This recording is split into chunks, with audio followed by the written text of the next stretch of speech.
Hi, everyone. It's Carl Ford here at WebRTC, our conference in Atlanta, and we are with our pal Anatoly Levine, who is president of IMTC.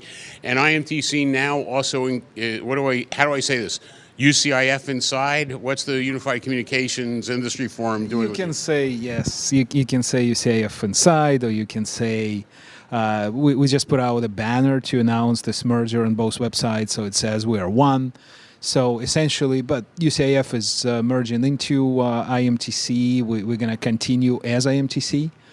But the important thing is that the UCIF activities, which are of interest to the industry, which is, for instance, UCIF just started Unified Communications SDN work, and UCIF was doing some work on the certification of technologies such as SIP version 6. So all of the technical work of UCIF will continue in IMTC. But the benefit is that we now become in one forum. We have more resources to do the work for the industry and to continue promoting interoperability. So, first of all, it's nice to have my moderators working with me. You can always tell that because you take the microphone away. It's good. So now, having had more fun with you, how does this map out in terms of working groups? Did you expand working groups? Did you consolidate working groups? How does IMTC now handle standards work? Okay, so we have very little overlap. There are only a couple of groups. For instance, the group which is working on scalable video coding, which was focused on H.264 and probably will now shift to H.265 a little bit as it's becoming more interesting. So that group had slight overlap, but almost none. It was mostly people overlap, but our focus was on the more of H.223 type technologies, and UCIF was focused on the SIP side of things. So very minor overlap. Otherwise, we literally have no overlap because all of our groups are really, it's a unique interop work which we were doing. Okay, so does that mean that we're going to see some UCIF type activities at SuperOp the next time you guys do SuperOp? Absolutely.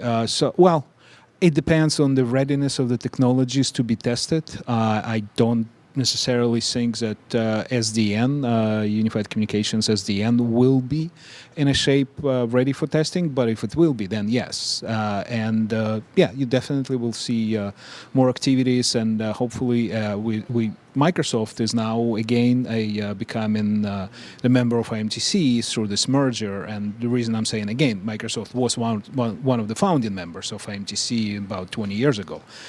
But now, so one hope which we have is to have Microsoft with their Link products at SuperOp events, which will also be of great interest to all the members.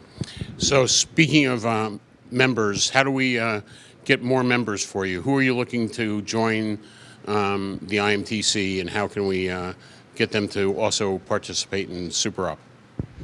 Anyone who is interested in interoperability of the open products it's in the communication industry. You know, IMTC is expanding into the areas such as WebRTC, for instance. So all of the WebRTC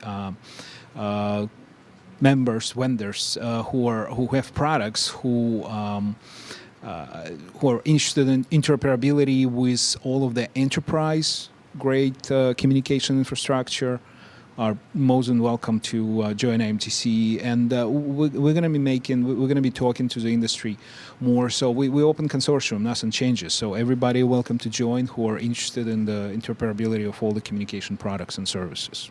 Now, let me be a. I want to say. You want to name names?